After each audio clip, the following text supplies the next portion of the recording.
On the morning of September 12, 2016, a cold autumn rain fell over Old Westbury, Long Island. Inside the mansion at 40 Birchwood Lane, a 6-bedroom palace worth $8.8 million, where the Gotti family had lived in lavish defiance of federal prosecutors, FBI agents discovered something that would unravel decades of carefully constructed lies. Behind a bookcase in the basement library, concealed by leather-bound volumes that no one had ever read, they found a hidden vault. Inside, $1 million in cash, stacked in neat bundles, alongside documents that proved the Gotti empire hadn't ended when John Gotti died in prison. It had simply learned to hide better. But by the time the FBI finished their raid, the family had already fled, leaving behind crystal chandeliers, designer furniture, family photographs, and a legacy built on blood that no amount of Italian marble could wash clean. This is the story of the house that tried to make crime look like Dynasty, and the dynasty that crumbled the moment someone looked behind the walls. But before the Old Westbury mansion, before the reality television cameras and the FBI raids, before the name Gotti became synonymous with both organized crime and tabloid celebrity, there was a boy from the South Bronx who learned that respect in America doesn't come from hard work. It comes from fear. October 27, 1940. John Joseph Gotti Jr. was born in the Bronx, the fifth of 13 children crammed into a tenement apartment where poverty wasn't just a condition, it was destiny. His father, John Joseph Gotti Sr., was a day laborer who could barely read English, moving from job to job, factory to construction site, earning wages that disappeared before they could feed a family of 15. His mother, Fanny, worked as a seamstress from home, her fingers bleeding over fabric that would clothe other people's children, while her own wore hand-me-downs with holes that couldn't be mended anymore. The Gotti children grew up in the kind of poverty that grinds hope into dust. They shared beds, shared clothes, shared the certainty that legitimate work was a trap designed to keep poor people poor. Young John watched his father break his body for pennies, watched him bow his head to foremen who treated him like livestock, watched him come home too exhausted to be a father to children who needed one desperately. John Gotti learned 2 lessons in that Bronx tenement. First, honest work kills you slowly. Second, the only way out of poverty is through the doors that legitimate society keeps locked, and the only way to open those doors is to kick them down. By age 12, Gotti was running errands for local gangsters in the Bronx, delivering packages, carrying messages, learning the geography of organized crime from street soldiers who recognized intelligence and ambition when they saw it. The gangsters drove new cars, wore expensive suits, commanded respect from men who wouldn't have crossed the street for Gotti's father. They were everything Gotti wanted to become: powerful, feared, rich, beyond what legitimate employment could ever provide. The work started small: shoplifting, burglary, truck hijacking. By his teens, Gotti had been arrested multiple times, establishing a criminal record that would follow him forever, but also establishing his reputation among the men who mattered. He wasn't afraid of police.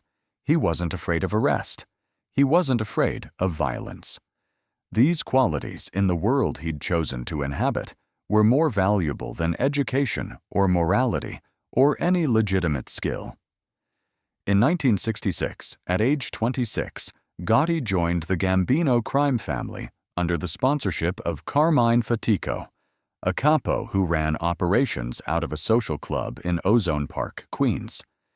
The Gambino family was the largest and most powerful of New York's 5 Mafia families, controlling construction, trucking, garment industries, and dozens of other rackets that generated hundreds of millions in annual revenue. For a kid from a Bronx tenement, Joining the Gambino family was like being accepted into a university that taught a single course: how to take what you want from a world that would never give it to you. Gotti excelled. He became a made member in 1977, earning his button through loyalty, violence, and an uncanny ability to generate profit from criminal enterprises. He ran gambling operations, loan sharking rings, hijacking crews that stole millions in merchandise from Kennedy Airport. But more importantly, he built a reputation. Soldiers loved him because he was generous with his crews, sharing profits in ways that other capos didn't. He was charismatic, fearless, willing to commit violence personally rather than ordering others to take risks he wouldn't. In a world built on fear, John Gotti was genuinely feared, and in a world built on respect, he was genuinely respected. Then came December 16, 1985. The assassination of Paul Castellano outside Sparks Steakhouse in Manhattan, a hit that Gotti orchestrated without commission approval, violating the Mafia's most sacred rule. Castellano was killed along with his driver Thomas Bilotti, their bodies left bleeding on a frozen sidewalk beneath Christmas lights, while John Gotti watched from a car 1 block away.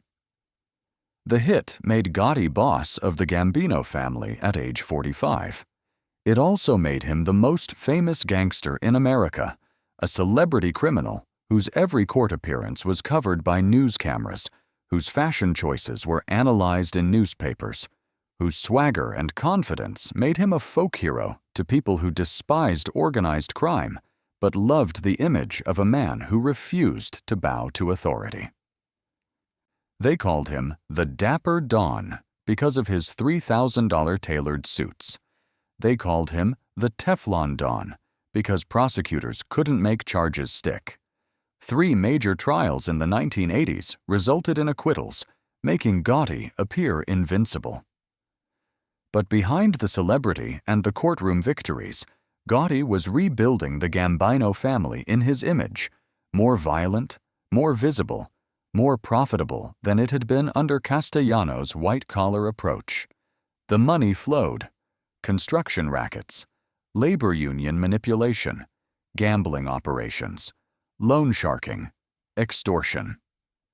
The Gambino family under Gotti's leadership generated an estimated $500 million annually, making it one of the most lucrative criminal organizations in American history. And unlike previous bosses who hid their wealth, who laundered it through complex corporate structures, who pretended to be legitimate businessmen, John Gotti spent his money openly, defiantly, as if daring prosecutors to prove it came from illegal sources. He bought homes. He bought cars. He bought suits and jewelry, and everything that announced to the world that a kid from a Bronx tenement had conquered the system that was designed to keep him poor. But Gotti didn't just build an empire for himself. He built it for his family, for the children who would never experience the poverty that had defined his childhood, who would never share beds or wear hand-me-downs or watch their father break under the weight of honest work. He built it for his sons and his daughter Victoria, ensuring they would grow up in luxury that would wash away the stain of his origins. And in 1996, he bought the mansion that would become their palace and their prison. The property at 40 Birchwood Lane in Old Westbury, Long Island, was everything the Bronx tenement wasn't. Old Westbury was where old money lived, where corporate executives and investment bankers and inherited wealth built estates on multi-acre lots, where poverty was something discussed in the abstract, where gates and hedges and distance separated the privileged from everyone else. The mansion itself was a colonial-style statement covering 6,000 square feet of luxury, designed to announce arrival into the upper class. 6 bedrooms, each large enough to house an entire Bronx family. 6 bathrooms featuring fixtures and finishes that cost more than annual salaries. The architecture was traditional American wealth: white columns, brick facade, manicured lawns. The kind of house that appeared in magazines about successful people living successful lives.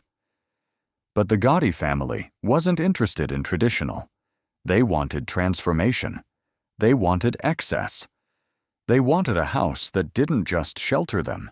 It needed to announce that the Gotti name meant power, money, and the ability to live however they chose, regardless of what prosecutors or judges or legitimate society thought.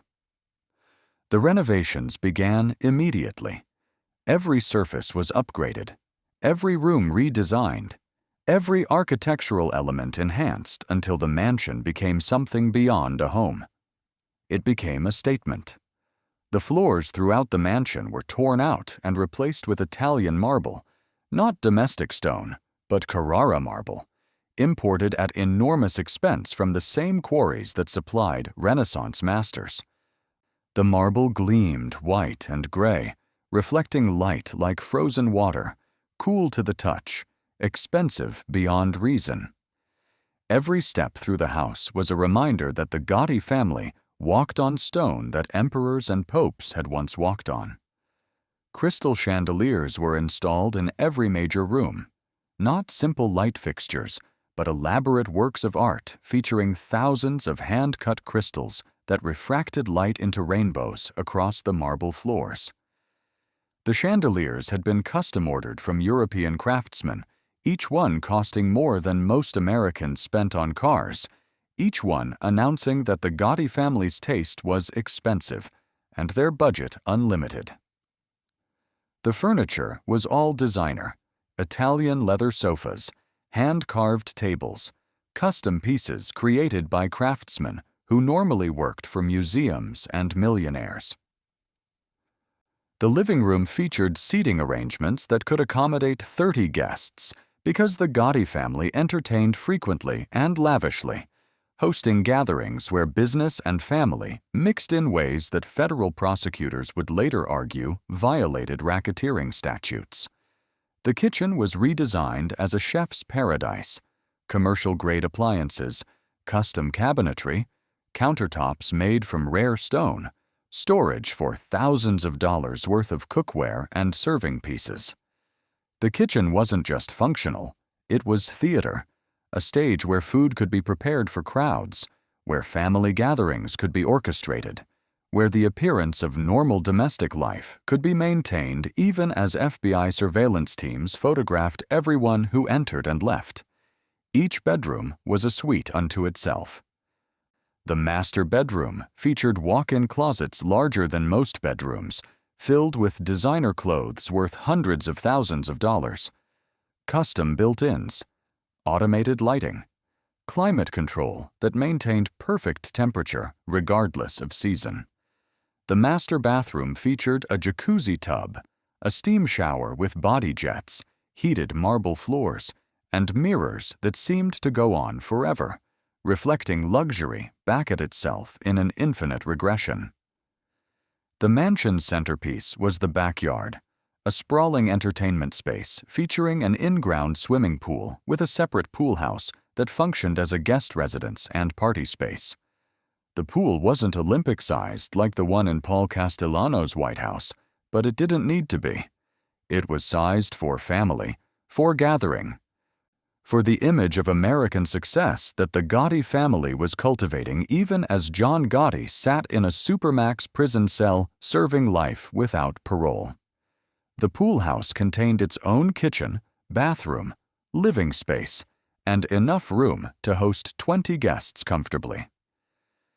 During summers, it became the center of Gotti family life, gatherings every weekend, family members and associates flowing through like the tide, children swimming while adults conducted conversations that FBI listening devices would later transcribe for grand juries. But the mansion's most important features were the ones that couldn't be seen from the exterior. Hidden throughout the house, concealed behind architectural elements that appeared purely decorative, were rooms and spaces designed specifically for illegal activity. Behind a bookcase in the basement library, A room lined with leather-bound volumes that were more decoration than literature, a concealed door led to a hidden vault. The entrance was ingeniously designed, requiring specific books to be pulled in sequence like a puzzle lock. Inside the vault, steel-reinforced and climate-controlled, the Gotti family stored cash, documents, and items that couldn't be kept in banks or legitimate storage facilities without raising questions from authorities. Other hidden spaces existed throughout the mansion: concealed compartments and closets, false walls that created storage areas invisible to casual inspection, floor safes hidden beneath rugs and furniture. The mansion wasn't just a home. It was a criminal infrastructure disguised as domestic architecture, designed to hide wealth that couldn't be explained and evidence that couldn't be discovered. The total cost of purchasing and renovating 40 Birchwood Lane exceeded $10 million, money that officially came from Victoria Gotti's earnings as an author and reality television personality, but that federal prosecutors would later argue came from continued criminal enterprise operated by John Gotti's associates, even while he sat in prison. Because by the time the mansion was completed, John Gotti was gone. Not dead, that wouldn't come until 2002, but imprisoned at United States Penitentiary Marion in Illinois, a supermax facility where he was held in solitary confinement 23 hours per day, allowed only 1 hour of exercise in a concrete yard surrounded by walls he could never scale. Gotti had been convicted in 1992 on charges including 5 murders, conspiracy, racketeering, obstruction of justice, illegal gambling, and tax evasion. The prosecution's star witness was Salvatore "Sammy the Bull" Gravano, Gotti's underboss and closest confidant, who'd turned government witness and testified to decades of crimes committed at Gotti's orders. The betrayal destroyed Gotti, not because he was convicted, he'd expected that, but because his own underboss, a man he'd trusted absolutely, had chosen cooperation over the blood oath they'd sworn. The conviction ended John Gotti's reign, but it didn't end the Gotti empire. The family had diversified their criminal enterprises through legitimate business fronts, had hidden profits in complex financial structures, had ensured that even with the boss in prison, money would continue flowing to support the lifestyle they'd built. The mansion at 40 Birchwood Lane became the center of that continued empire. It became home to Victoria Gotti and her 3 sons, Carmine, John, and Frank, who would become the public face of the Gotti family in the early 2000s through a reality television show that turned organized crime into entertainment. Type the word Dynasty in the comments if you're ready to see how the children of America's most famous mobster tried to turn their father's empire into celebrity, and how it all collapsed when the FBI came knocking. By 2004, 8 years after moving into the Old Westbury mansion, Victoria Gotti had successfully rebranded the family name from organized crime to celebrity culture. She'd published novels, appeared on talk shows, positioned herself as a sympathetic figure, a single parent raising 3 sons while their father died slowly in a prison cell, a victim of government persecution rather than justice for actual crimes. Her pitch to A&E Network was brilliant in its audacity. Why not make a reality show about the Gotti family living in their mansion, showing that despite their last name, they were just a normal family dealing with normal problems? The fact that those problems included federal surveillance, death threats from rival crime families, and the constant attention of law enforcement only made the show more compelling to network executives who understood that controversy drives ratings. Growing Up Gotti premiered in August 2004 and became an immediate sensation. The show followed Victoria and her 3 sons, Carmine, John, and Frank, living in the Old Westbury mansion, shopping at expensive stores, throwing lavish parties, and navigating the peculiar challenges of being Mafia royalty in suburban Long Island. The sons were introduced as the Gotti boys, good-looking, fashion-obsessed young men who treated their family name like a brand rather than a criminal legacy. The mansion was the show's real star. Every episode featured lingering shots of the marble floors, the crystal chandeliers, the designer furniture, the swimming pool where the family lounged like celebrities. The cameras captured the opulence in loving detail. The walk-in closets filled with clothes worth more than most people's annual salaries. The kitchen where personal chefs prepared elaborate meals. The garage housing luxury vehicles that the Gotti boys drove to local businesses that either welcomed them as celebrities or feared them as criminals. The show presented the mansion as proof that the Gotti family had transcended their criminal origins. Yes, John Gotti was in prison, but his family lived like royalty, surrounded by beauty and comfort that suggested success rather than crime. The message was clear. Whatever John Gotti had done, his children deserved to enjoy the fruits of his empire without being judged for crimes they hadn't personally committed. But behind the gates of 40 Birchwood Lane, reality was more complicated than reality television could portray. The mansion ran on money that flowed from sources that couldn't be explained on camera or in tax filings. Construction companies, sanitation businesses, consulting firms that provided no actual consulting, money laundering operations disguised as legitimate commerce. The Gotti empire hadn't ended when John went to prison. It had simply become more sophisticated about hiding its true nature. The Gotti boys lived lavishly, funded by enterprises they claimed no knowledge of. Their closets contained designer suits worth thousands each. Their driveway hosted luxury cars that most 20-somethings couldn't afford without family wealth. They threw parties at the mansion that featured catering, entertainment, and guest lists that mixed reality television celebrities with individuals who had FBI files thicker than phone books. The sons' 16th birthday celebrations became legendary, not traditional Sweet 16 parties, but elaborate productions that cost hundreds of thousands of dollars. Custom cakes that stood 6 feet tall. Professional photographers and videographers. Entertainment from performers whose appearance fees alone exceeded most people's annual income. Guest lists that included reality television personalities, professional athletes, and associates of the Gambino crime family who attended because refusing a Gotti invitation wasn't advisable. The parties were held at the mansion, transforming the backyard and pool house into event spaces that rivaled professional venues.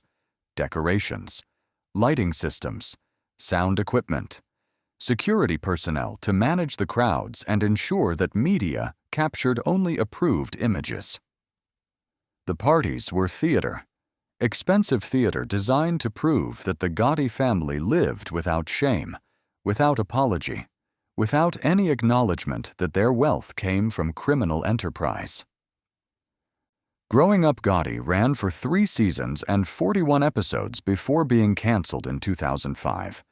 The official explanation was declining ratings, but the reality was more complicated. Federal prosecutors had begun asking questions about how Victoria Gotti afforded the mansion and lifestyle portrayed on the show. Her book royalties and television salary didn't explain the marble floors, the designer furniture, the luxury vehicles, the lavish parties. Something else was funding the empire, and that something else was illegal. But even after the show ended, the mansion remained.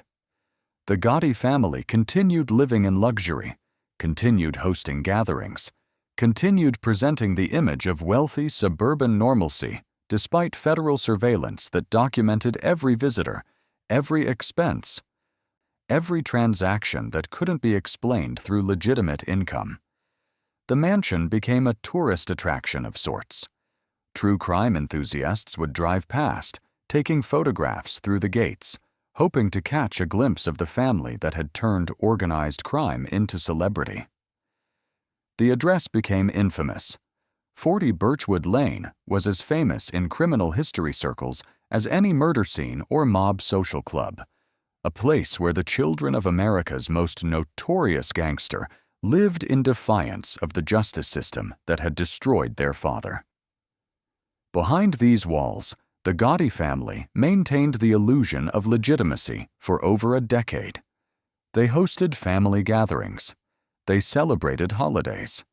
They lived as if the FBI wasn't photographing everyone who entered.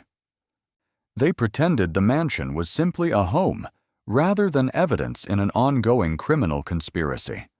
But paradise does not last forever. And in the world of organized crime, paradise lasts even less time than in legitimate society, because eventually someone starts asking questions about where the money comes from. Eventually, a prosecutor gets curious about how a single mother with 3 adult sons affords a $10 million mansion. Eventually, accountants from the IRS start comparing declared income against visible expenditures and notice that the numbers don't make sense. Eventually, the FBI comes knocking. And when they knock on doors built by organized crime money, they don't knock gently. The investigation that would ultimately destroy the Gotti family's mansion empire began not with dramatic surveillance or undercover operations, but with something far more mundane and far more devastating: tax returns. In 2014, IRS Criminal Investigation Division agents began reviewing Victoria Gotti's tax filings for the previous decade. The review was triggered by standard algorithmic analysis that flagged discrepancies between reported income and estimated expenditures. Victoria had reported annual income averaging $300,000 from book royalties, television appearances, and speaking engagements. Substantial by most standards, but nowhere near enough to explain the lifestyle documented by the reality television show and by FBI surveillance photographs. The mansion at 40 Birchwood Lane had property taxes exceeding $100,000 annually.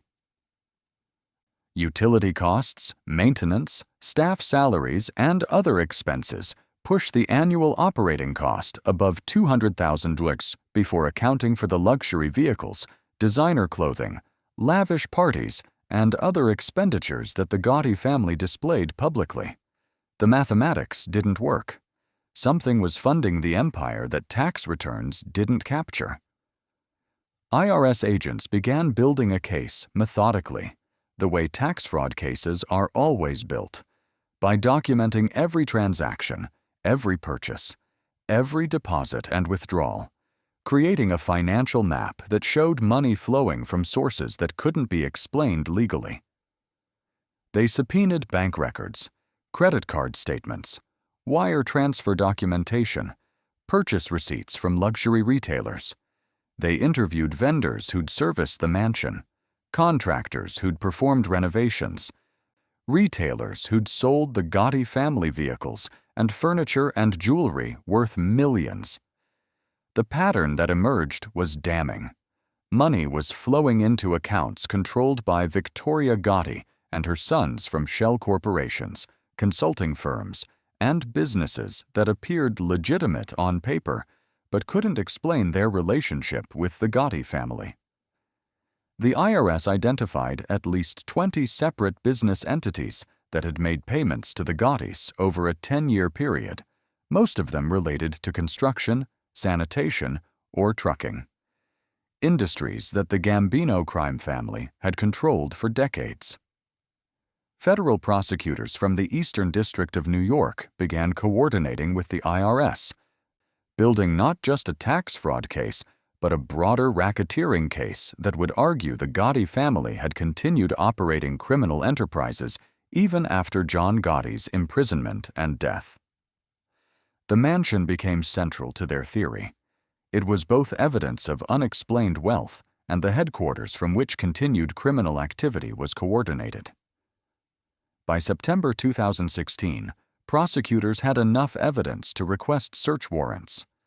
Federal judges reviewed the applications and supporting documentation, finding probable cause that 40 Birchwood Lane contained evidence of tax fraud, money laundering, and continued racketeering activity.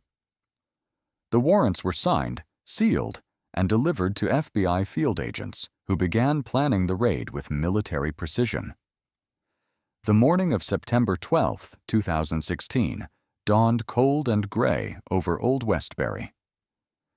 FBI agents had been staging since 5 a.m. at a location several miles from the mansion, reviewing floor plans, coordinating teams, ensuring that everyone understood their roles.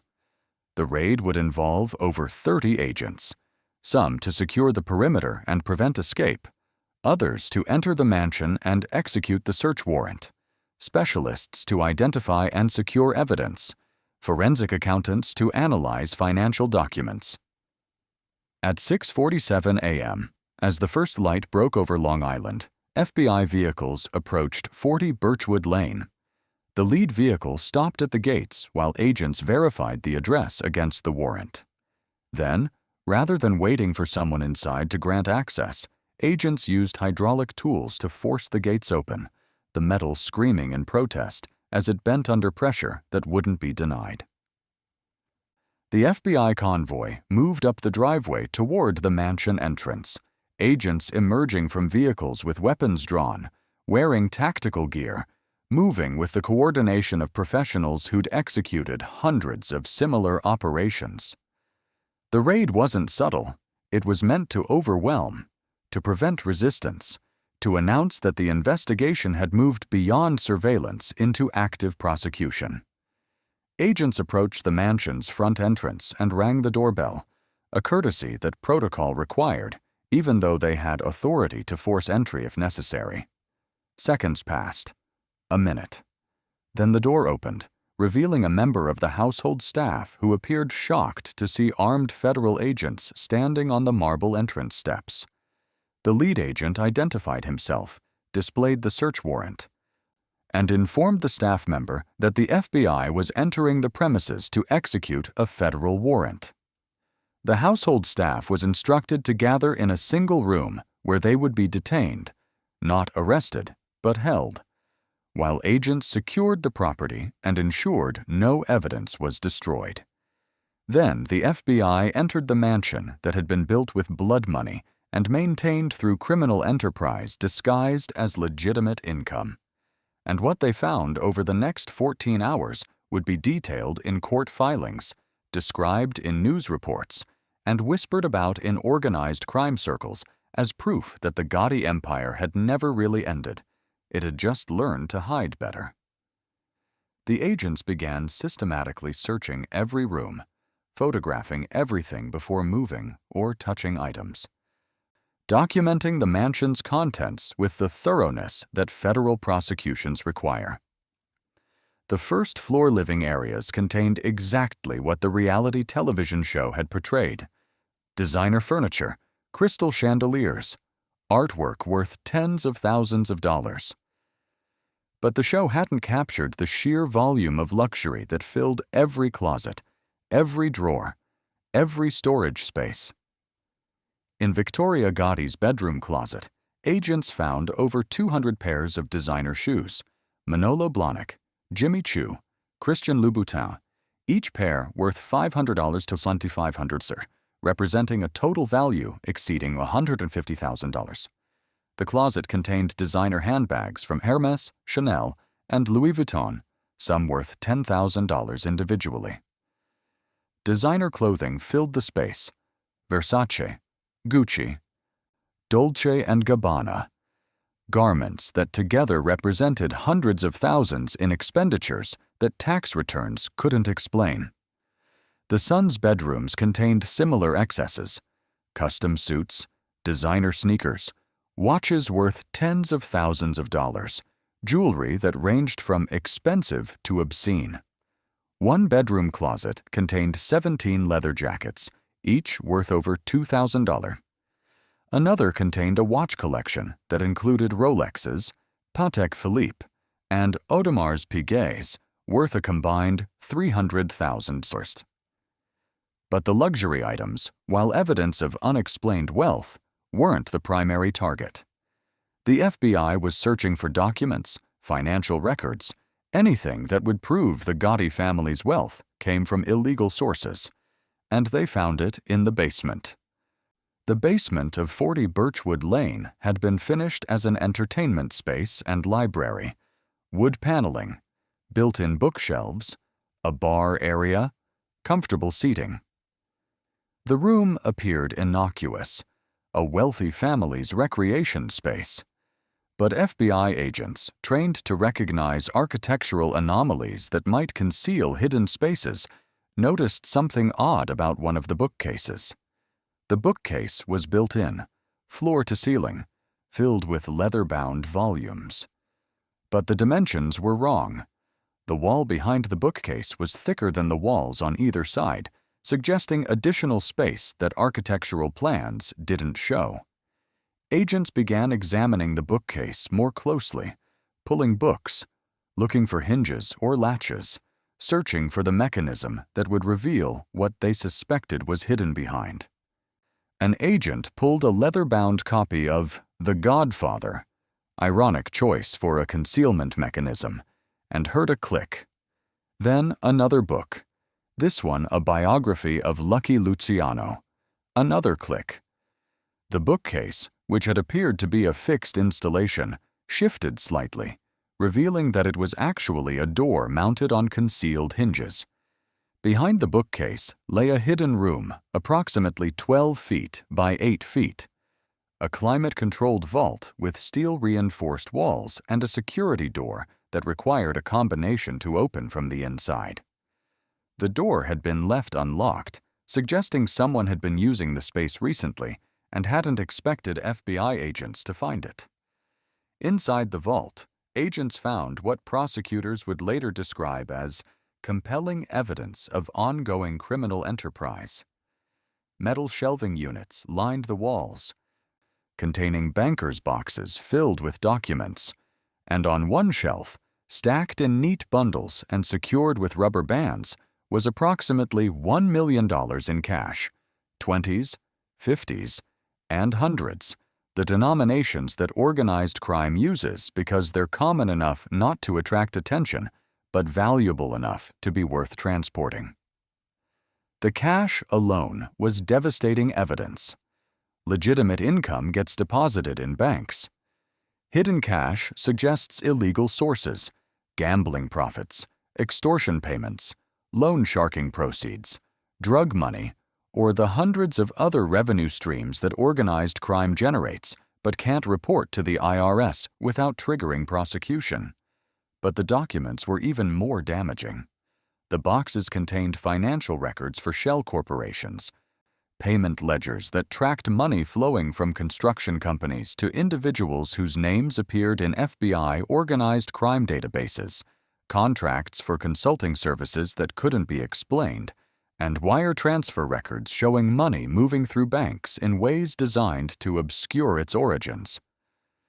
One ledger, handwritten and maintained with careful precision, tracked payments from various construction companies to the family over a 15-year period. The payments were coded, no names, just numbers and dates, but the pattern was obvious to investigators who understood how organized crime launders money through legitimate businesses. The ledger documented over $20 million in payments that had never appeared on tax returns, never been reported as income, never been explained to the IRS as anything other than what it was, tribute paid to a crime family that continued operating despite federal prosecution. Other documents revealed the mechanics of how the Gotti family had maintained their mansion lifestyle. Construction companies would hire Gotti-controlled consulting firms for inflated fees. Sanitation companies would pay for waste management advice that was never actually provided. Trucking companies would pay licensing fees for permits that didn't exist.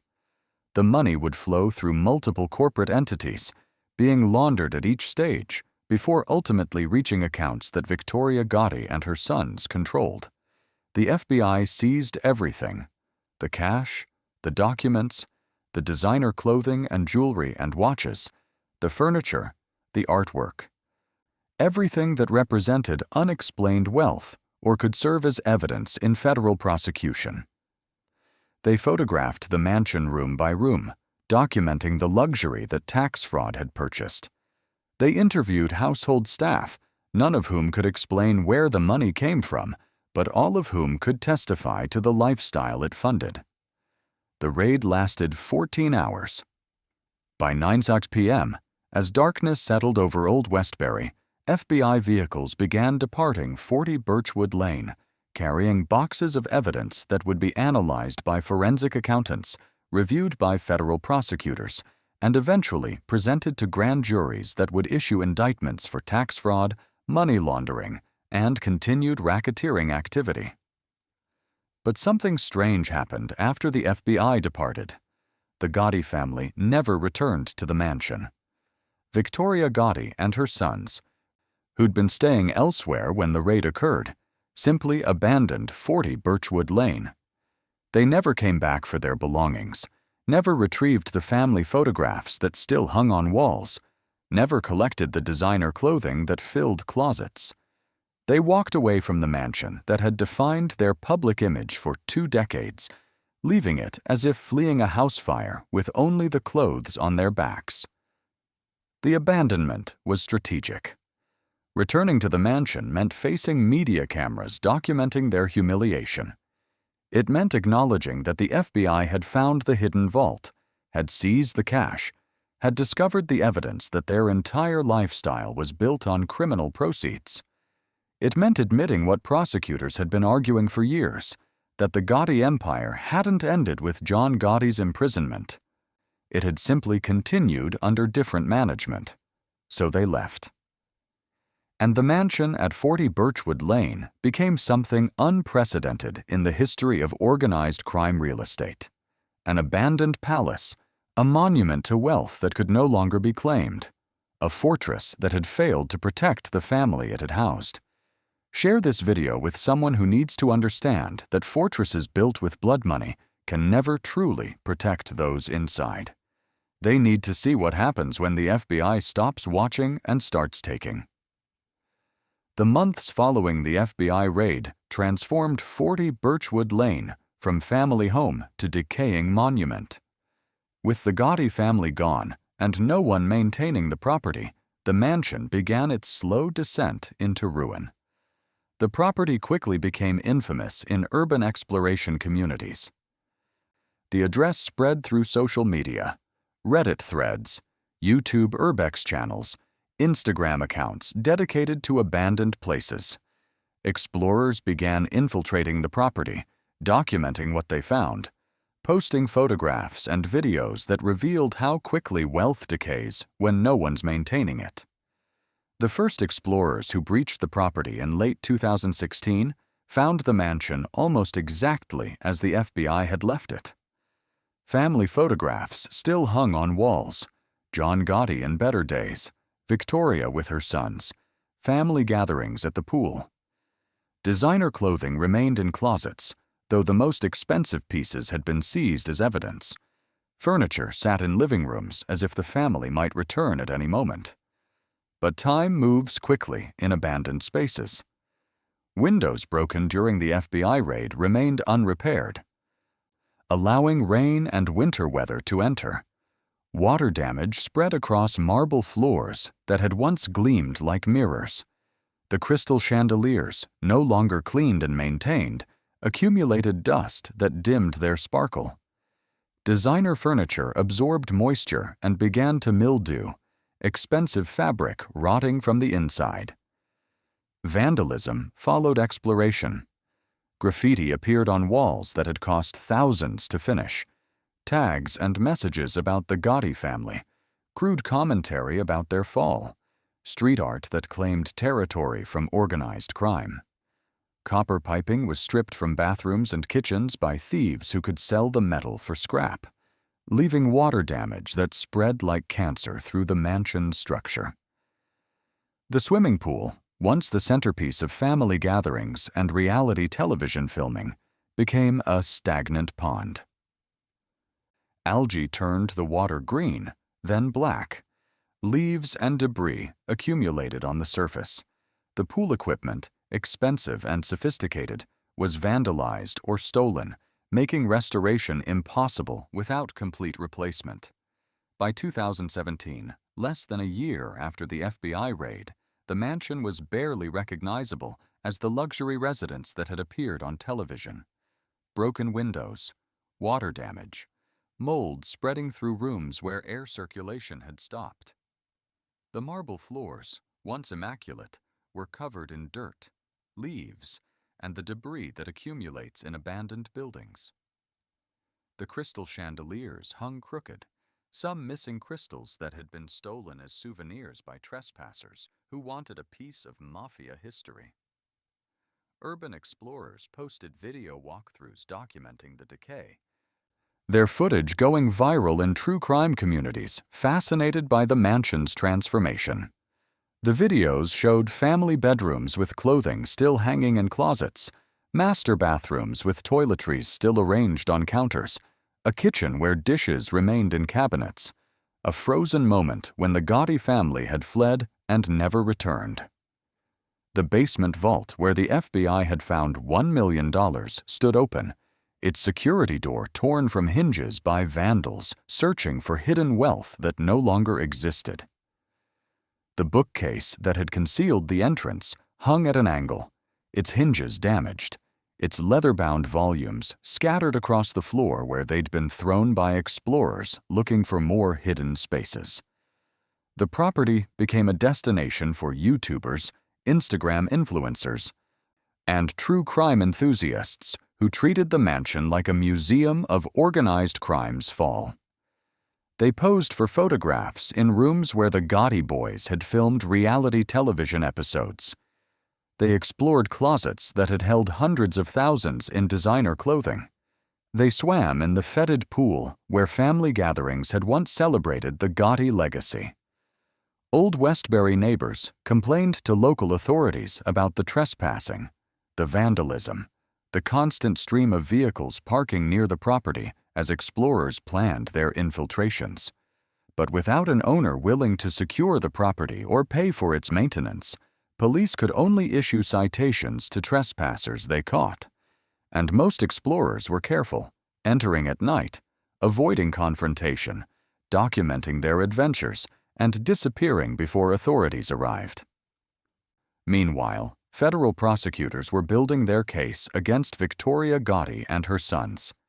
The evidence seized during the FBI raid had been analyzed by forensic accountants who'd traced the money flows through dozens of shell corporations and business entities. Grand juries had reviewed the evidence and issued indictments charging Victoria with conspiracy to commit tax fraud, money laundering, and participation in a continuing criminal enterprise. The charges carried potential sentences exceeding 20 years in federal prison, enough to ensure Victoria Gotti would die behind bars if convicted. Her sons faced similar charges, their reality television celebrity transformed into criminal notoriety. The mansion at 40 Birchwood Lane was cited repeatedly in indictments as evidence of unexplained wealth, as the headquarters from which criminal activity was coordinated, as proof that the Gotti empire had never truly ended. But the Gotti family had learned from John Gotti's mistakes. Rather than fighting the charges publicly, rather than conducting media campaigns about government persecution, they negotiated quietly. Victoria's attorneys approached federal prosecutors with a proposal: plead guilty to reduce charges, forfeit all assets including the mansion, cooperate with ongoing investigations into Gambino family activities, and accept probation rather than prison time. Federal prosecutors, recognizing that putting a 60-year-old woman in prison for tax fraud would generate sympathy rather than justice, agreed to the plea deal. Victoria Gotti pleaded guilty in 2018 to conspiracy to commit tax fraud. admitting that she'd failed to report millions in income from illegal sources. She forfeited the mansion, the luxury vehicles, and every asset that couldn't be explained through legitimate earnings. She received 5 years probation and a requirement to cooperate with ongoing organized crime investigations. Her sons received similar deals: guilty pleas to reduced charges, forfeiture of assets, probation rather than prison time. The Gotti family's public humiliation was complete. They'd lost the mansion, lost the luxury lifestyle, lost the celebrity status that had briefly transformed their name from criminal to famous. The mansion at 40 Birchwood Lane became federal property, seized under civil forfeiture laws that allow the government to take assets purchased with criminal proceeds. The Department of Justice listed the property for sale, hoping to recover some of the investigation and prosecution costs. But finding a buyer for a mansion that had become infamous, that had been vandalized and left to decay, that carried the stain of organized crime history, that proved nearly impossible. The property sat unsold for years. Real estate agents marketed it to investors, developers, anyone willing to overlook its history and restore it to livable condition. But the combination of decay, notoriety, and the sheer cost of restoration kept buyers away. The mansion had become toxic, its value destroyed not by the FBI raid, but by the abandonment that followed. Type "abandoned" in the comments if you believe some houses are better left to decay than restored. Some histories are too dark to overcome. In 2022, after years of vacancy and continued decay, J.P. Morgan Chase purchased 40 Birchwood Lane for $2,065 million less than one-third of its estimated value before the FBI raid, less than the cost of the renovations the Gotti family had performed decades earlier. The bank's purchase was strategic. They planned to demolish the existing structure, subdivide the property, and sell the land for development. But even that plan proved complicated. Local preservation groups argued that the mansion, despite its criminal history, represented significant architecture that shouldn't be destroyed. Neighbors opposed subdivision that would bring multiple new homes to an area designed for estate properties. Contractors who inspected the mansion found that vandalism and weather damage had compromised the structure so severely that restoration would cost more than rebuilding from scratch. So the mansion remained, neither restored nor demolished, a limbo state that seemed fitting for a property that had always existed between legitimate and criminal worlds. Chase attempted to sell it again, listing the property in October 2024 for $1.1 million, a price that reflected its condition and history more than its potential. The listing was honest about the property's state. Fixer-upper, significant damage, sold as is, historical significance, potential for restoration or redevelopment. Real estate agents no longer mentioned the Gotti family by name, but everyone who inquired knew the property's history. True crime tourism had made 40 Birchwood Lane as famous as any murder scene or mob headquarters in American organized crime history. The few buyers who toured the property in late 2024 found a mansion that bore almost no resemblance to the palace that had appeared on reality television 2 decades earlier. The marble floors were cracked and stained. The crystal chandeliers hung at angles or had crashed to the floor, their crystals scattered like frozen tears. Designer finishes had been stripped by vandals or destroyed by weather. The swimming pool was a concrete pit filled with stagnant water and debris. The pool house had been gutted, its fixtures stolen, its walls covered in graffiti. But traces of the Gotti family remained, haunting the ruins like ghosts that couldn't escape. A family photograph lying on the floor, its frame broken, showing John Gotti in his prime before prison destroyed him. A child's drawing on a bedroom wall, faded but still visible, showing a house and family that no longer existed. Designer shoes in a closet, water-damaged and worthless, reminders of luxury that had been built on foundations that couldn't hold. By December 2024, the mansion still hadn't sold. It remained abandoned, decaying, a monument to the truth that wealth built on criminal enterprise can never be secure. The property had been listed and relisted, its price dropping from $8.8 million at its peak to barely $1 million, a financial collapse that mirrored the family's fall from celebrity to convicted criminals. Real estate analysts predicted the property would eventually sell to a developer who'd demolish everything and start fresh, erasing the Gotti mansion from Old Westbury's landscape. The marble would be broken up for scrap. The crystal chandeliers would be sold at auction to collectors who wanted pieces of criminal history. The structure itself would be reduced to rubble and hauled away, making room for new construction that would have no connection to the family that had lived there. But until that demolition, the mansion stands, abandoned, decaying. A warning to anyone who believes that criminal wealth can ever truly become legitimate, that money laundered through shell corporations can ever be clean, that fortresses built with blood money can ever protect those inside. John Gotti died on June 10, 2002, at the United States Medical Center for Federal Prisoners in Springfield, Missouri. He was 61 years old, destroyed by throat cancer that had metastasized throughout his body during years of solitary confinement in supermax facilities where medical care was minimal. He died in chains, a convicted murderer and racketeer, his final days spent in pain that no amount of his former wealth could alleviate. His funeral was held in Queens, attended by hundreds of Gambino family members and associates who defied FBI surveillance to pay respects to the man who'd ruled their organization for over a decade. The casket was expensive, the ceremony elaborate, the burial in St. John's Cemetery placing John Gotti among other organized crime figures who'd preceded him into the ground where all power ultimately ends.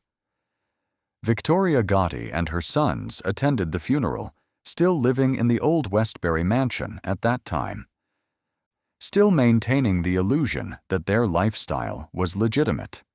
They mourned publicly, gave interviews about their father's legacy, portrayed him as a man who'd been persecuted by an unjust government rather than a criminal who'd murdered his way to power.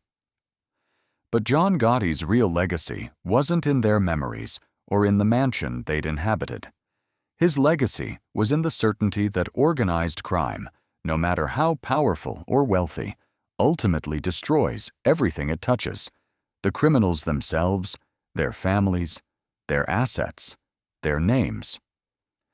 The Gotti empire, which had seemed invincible during John Gotti's reign, had crumbled within 2 decades of his imprisonment, leaving nothing but abandoned mansions and federal prosecution records.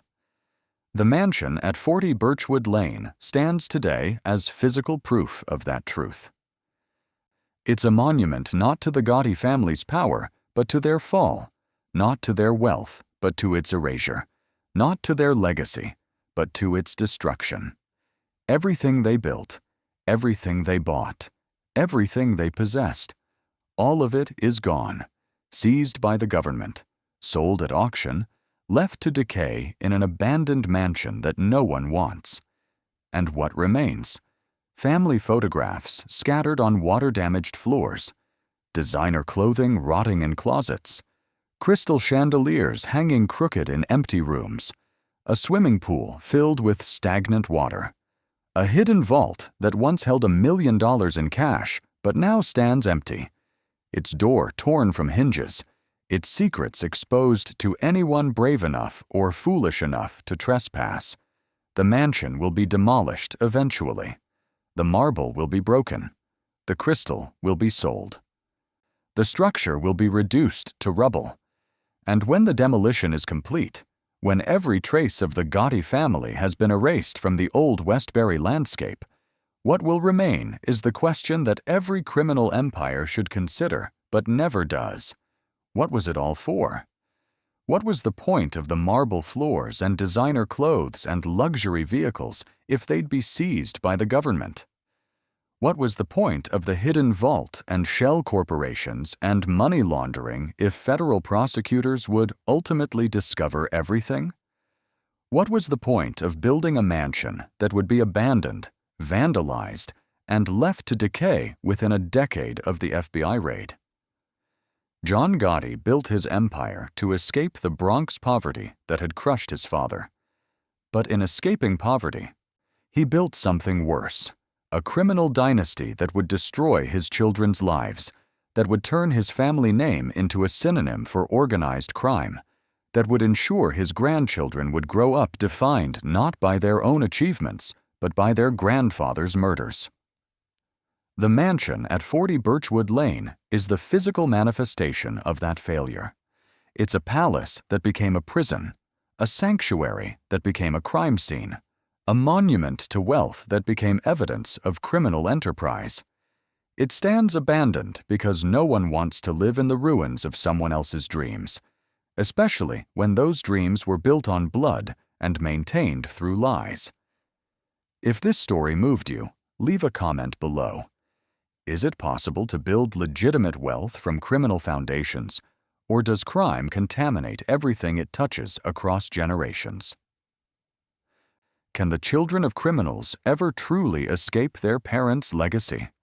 And if you want to explore more hidden histories of criminal empires that crumbled, of mansions that became monuments to failure, of wealth that couldn't buy freedom from consequence, engage with this content, share it, and remember that every palace built on blood eventually becomes a ruin. Because the walls remember. They absorb the crimes, the lies, the federal raids, the abandonment. And at 40 Birchwood Lane in Old Westbury, Long Island, the walls remember a family that tried to transform criminal wealth into legitimate celebrity, tried to turn a Mafia legacy into reality television fame, tried to build a dynasty that would outlast federal prosecution. The walls remember. And they stand as witnesses to a simple truth. You cannot build lasting success on a foundation of crime. You cannot launder blood money clean enough that it doesn't stain everything you touch. You cannot hide from the FBI forever, no matter how many secret vaults you build or how many shell corporations you create. John Gotti is dead. His empire is destroyed. His mansion is abandoned. His family's wealth is seized. His legacy is ruins. And somewhere in a federal facility, the boxes of evidence seized during the September 2016 raid sit in storage, waiting for future prosecutors who might need them. Permanent records of an empire that thought marble floors and crystal chandeliers could wash away the blood that paid for them. The Gotti mansion stands empty, waiting for demolition, waiting for erasure, waiting for the day when no trace remains of the family that tried to make crime look like Dynasty and succeeded only in making Dynasty look like crime. Some houses are built to last. Others are built to fall. And 40 Birchwood Lane was always destined for the second category, a monument to ambition that mistook wealth for security, that confused luxury with legitimacy, that believed walls could protect what only honor can truly defend. The story ends. The mansion remains. But not for long, because everything built on blood eventually returns to the ground. Every fortune stolen from the innocent eventually returns to the government. Every empire founded on fear eventually crumbles into abandoned mansions where crystal chandeliers hang crooked and family photographs lie scattered on marble floors that no one walks anymore.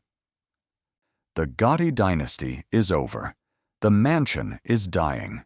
And soon, even the ruins will be gone, replaced by new construction that will have no memory of what stood here before, forgotten, erased, reduced to stories like this one, Warnings about what happens when crime tries to become legacy and discovers that legacy requires more than money. It requires honor, truth, and foundations that don't crack when federal prosecutors start asking questions about where the marble came from.